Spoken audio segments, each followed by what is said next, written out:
Hi friends, welcome to Telugu Tech Steps.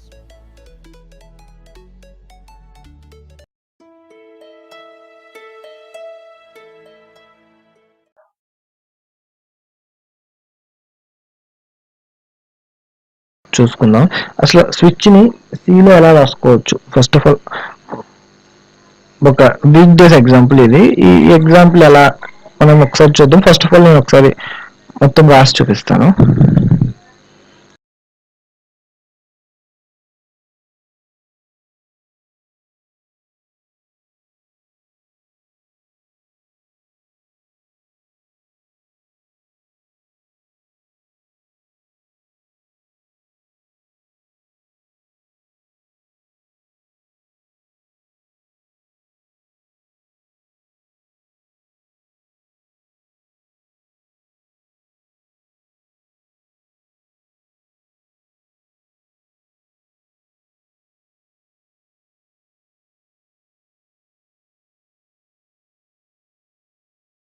Okay. ఒకసారి ఇప్పటి వరకు రాసింది మనం ఎక్స్‌ప్లెయిన్ చేసుకుందాం. ఇక్కడ నేను డిస్‌ప్లే డే నేమ్ అనేది ఇచ్చాను. That is the one function నేను రాసుకున్నాను. దానికి ఇంట్ డి అనే ఒక పారామీటర్ ఇచ్చాను. అంటే నేను ఈ యొక్క ఫంక్షన్‌లోకి లేకపోతే ప్రొసీజర్‌లోకి నేను ఇంట్ డిని అనే పారామీటర్‌ని పాస్ చేసుకొని ఇఫ్ ఎల్స్ కండిషన్ రాశాను. దాన్ని మనం ఎలా రీప్లేస్ చేసుకోవచ్చు అనేది నేను స్విచ్‌తో ఎగ్జాంపుల్ చెప్తాను. వన్ బై వన్ ఎందుకు కంపేర్ చేసి చెప్తున్నానంటే మనం దాని బదులు ఇది యూజ్ చేసుకున్నప్పుడు మనకి ఎంత ఈజీగా ఉంటుంది అన్నది మీకు అర్థమవుతుంది అని చెప్పి నేను కంపేర్ చేసి మళ్ళీ ఆ ప్రోగ్రామ్ రాసి మీకు చెప్తున్నమాట. ఈ స్విచ్ స్టేట్మెంట్ ని మనం సిలో ఎలా యూజ్ చేసుకుంటాం అన్నది మెయిన్ టార్గెట్. ఇది ఎలా యూజ్ చేయాలన్నది ఇప్పుడు చూద్దాం. ఇప్పటి వరకు మనం ఈ వైడ్ ఫంక్షన్ లో నేను ఇంట్ డి అని ఇచ్చాను. అంటే నేను ఇంటీజర్ ని పాస్ చేసుకుంటున్నా. ఇఫ్ డి ఈక్వల్ టు 1 అయితే మండే అని ప్రింట్ చేయాలి. డి ఈజ్ ఈక్వల్ టు 2 అయితే ట్యూస్డే అని అండ్ సో అని మనం ప్రింట్ చేసుకుంటాం. ఒకవేళ అవుట్ ఆఫ్ దిస్ బాక్స్ అంటే 1 to 7 కి అవుట్ సైడ్ 0 కానీ సమ్ అదర్ వాల్యూ ఇస్తే ఇన్వాలిడ్ వాల్యూ అనేది మనం ఇఫ్ ఎల్స్ కండిషన్ లో పెట్టుకున్నాం. ఎల్స్ కండిషన్ లో ఒకసారి ఇది రన్ చేసి చూద్దాం. డిస్ప్లే 2 అని ఇచ్చుకున్నాం. రన్ చేసి అంటే నేను ఇక్కడ ఇంటీజర్ 2 ని పాస్ చేశాను ఫంక్షన్ లోకి. సో మనకి అవుట్పుట్ అనేది ట్యూస్డే వచ్చింది. అంతే కదా, నేను 2 ఇచ్చాను కాబట్టి ఆటోమేటిక్ గా అది 2 డిస్ప్లే చేసింది ట్యూస్డే. ఇప్పుడు స్విచ్ లో నేను కండిషన్ ప్లేస్ చేసుకున్నా బ్రాకెట్ లో. ఆ నెంబర్ ని బేస్ చేసుకుని ఈ కేసెస్ అనేవి మనకి డిస్ప్లే అవుతుంది. కేస్ 1 అయితే మనకి నేను ప్రింట్ ఆఫ్ మండే ఇచ్చుకుంటాను. 2 అయితే ట్యూస్డే. అలాగా అప్ టు 7 ఎంచుకుంటా. అండ్ ఏదైతే నేను ఇఫ్ ఎల్స్ స్టేట్మెంట్ రాశానో దాన్ని కామెంట్ లో చేశాను. ఇప్పుడు మనం సెండ్ చేద్దాం స్విచ్ కి.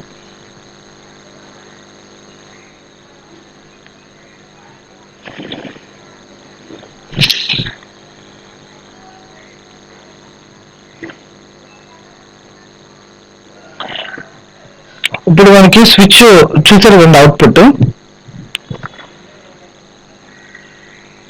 ఓకే, మనం 2 ఇచ్చాం కాబట్టి ట్యూస్డే దగ్గర నుంచి ప్రింట్ అన్నమాట. కానీ మీకు ఇక్కడ ఒక చిన్న డౌట్ రావచ్చు. ట్యూస్డే తర్వాత మనకి మిగతా కూడా ప్రింట్ అయ్యింది, డిస్ప్లే చేసేస్తుంది. అది ఎందుకు జరుగుతుంది అన్న డౌట్ మనకు రావచ్చు. ఆ మెయిన్ థింగ్ ఏంటంటే ఇక్కడ ఇంకొక కాన్సెప్ట్ అనేది ఉంటుంది. ఆ కాన్సెప్ట్ ఒకసారి ఇక్కడ బ్రేక్ అనే కాన్సెప్ట్ ఉంటుంది. అప్పుడు అది ఏమవుతుందంటే అక్కడితో బ్రేక్ అవుతుంది. ఆ కేసుని ప్రింట్ చేసి బ్రేకప్ అయ్యి నెక్స్ట్ కేసుకి వెళ్ళకుండా ఉంటుంది. ఓకేనా? బ్రేక్ కావాలని ఇప్పుడు ఆ బ్రేక్ అనేది నేను రాశాను కాబట్టి అక్కడ ఏమవుతుందంటే కంపైలర్కి అర్థమవుతుంది. Okay, that is the break point for this case 2లో బ్రేక్ పాయింట్ అది. అంటే నేను ట్యూస్డే ఒక్కటే ప్రింట్ చేసుకోవాలి, నెక్స్ట్ది ప్రింట్ చేయవలసిన అవసరం లేదన్నది బ్రేక్ పాయింట్ అర్థమవుతుంది. ఒకసారి ఇప్పుడు రన్ చేసి చూద్దాం.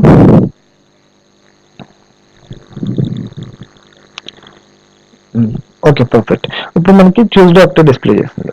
ఓకేనండి, that is the switch condition. How to use the switch condition. ఇది ఏదైతే ఫర్ ఎగ్జాంపుల్ మీకు నెంబర్ ఆఫ్ ఆప్షన్స్ ఎక్కువ ఉన్నాయి, అలాంటి సినారియోస్ లో మనం స్విచ్ కండిషన్ యూజ్ చేస్తాం. How to use the switch అనేది స్విచ్ సింటాక్స్ ఏంటంటే స్విచ్ కీవర్డ్ రాసుకుని and we have to apply the condition with in the braces. If it satisfy that condition we have to enter in to the that switch block, and in the block every case has its own statement and its own break down option. మనకి ప్రతి ఒక్క statement కి అంటే ఆ print switch లో ఉన్న black లో ప్రతి దానికి స్టేట్మెంట్, ప్రతి కేస్ కి స్టేట్మెంట్ ఉంటుంది, అలాగే బ్రేక్ పాయింట్ కూడా ఉంటుంది. ఓకే, క్లియర్ కదండి ఇది? అండ్ ఇప్పుడు మనం డిస్కస్ చేసుకున్నాం బ్రేక్ కీవర్డ్ గురించి. ఒకసారి మళ్ళీ సెపరేట్ గా దాని గురించి చూసినట్టు ఉంటుంది. అండ్ ఒకసారి బ్రేక్ కీవర్డ్ అంటే ఏంటో ఒకసారి చూద్దాం. ఇక్కడ మెయిన్ గా నేను చెప్పాలనుకున్న మెయిన్ పాయింట్ ఏంటంటే బ్రేక్ అనేది ఒక keyword and it is used for the following C and C++ statement లో మనం ఈ పర్టికులర్ స్టేట్మెంట్స్ కి బ్రేక్ పాయింట్ మనం యూజ్ చేస్తాం. First the switch statement, already మన ఎగ్జాంపుల్ ని కంప్లీట్ చేసి చూసాము. అండ్ నెక్స్ట్ వచ్చి లూప్స్. ఆ లూప్స్ మనం నెక్స్ట్ టుమారో కవర్ చేస్తున్నాము. లూప్స్ మనం రేపు క్లాస్ లో మనం లూప్స్ ఎక్స్ప్లెయిన్ చేసుకుంటామని. For loop, do while and while loops కి మనం బ్రేక్ అనేది యూజ్ చేసుకుంటాం. ఓన్లీ వన్ పర్పస్ ఏంటంటే మనం ఏదైతే కండిషన్ అప్లై చేసుకుంటున్నామో ఆ కండిషన్స్ ని బ్రేక్ చేయడానికి, ఆ కేసెస్ ని బ్రేక్ చేసి మనం ప్రింట్ఎఫ్ లో మనకు కావాల్సిన అవుట్పుట్ మాత్రమే జనరేట్ చేసుకోవడానికి బ్రేక్ పాయింట్ అనేది యూజ్ చేస్తాం. ఒకసారి ఎగ్జాంపుల్ ఒకసారి చూద్దాం.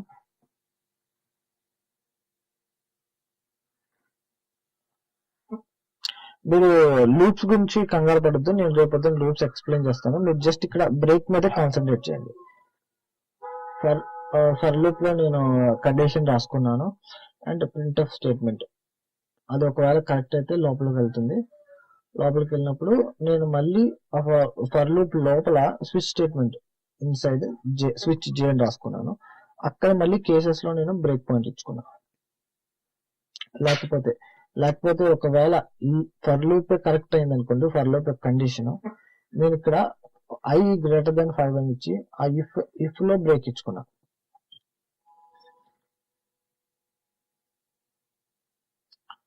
మై మెయిన్ మోటో ఏంటంటే మీకు బ్రేక్ ఎక్కడెక్కడ, ఈ బ్రేక్ కండిషన్ అనే కీవర్డ్ అనేది ఎక్కడెక్కడ యూజ్ చేయాలి అన్నది మీకు అర్థం కావాలి. That's the main motto for this video. నేను ఫర్ లూప్ లో రాసుకున్నాను, అలాగే స్విచ్ లో రాసుకున్నాను, ఇఫ్ కండిషన్ లో రాశాను. ఇది బ్రేక్ కింద నేను రాసిన కామెంట్స్ లో రాసిన ఇది outside the j loop, అంటే లూప్ కి అవుట్ సైడ్ రాసుకున్నాను, అంటే మళ్ళీ ఫర్ లూప్. ఇది inside the switch statement block లో రాసుకున్నాను, స్విచ్ బ్లాక్ లో.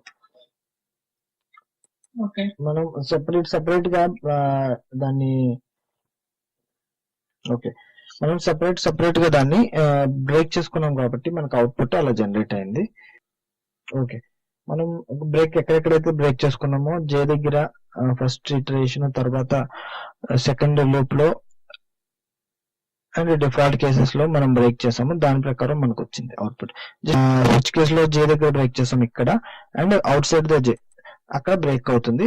అండ్ మోర్ ఓవర్ అవుట్పుట్ మనకి కొంచెం క్లమ్జీగా ఉంది కాబట్టి జస్ట్ మీకు బ్రేక్ అనేది ఒకసారి చూడండి. అర్థమైంది కదా ఈ కాన్సెప్ట్? జస్ట్ మనం అవుట్పుట్ లో ఎక్కడెక్కడైతే బ్రేక్ చేసుకున్నామో అదే మనకి ప్రింట్ అవుతుంది.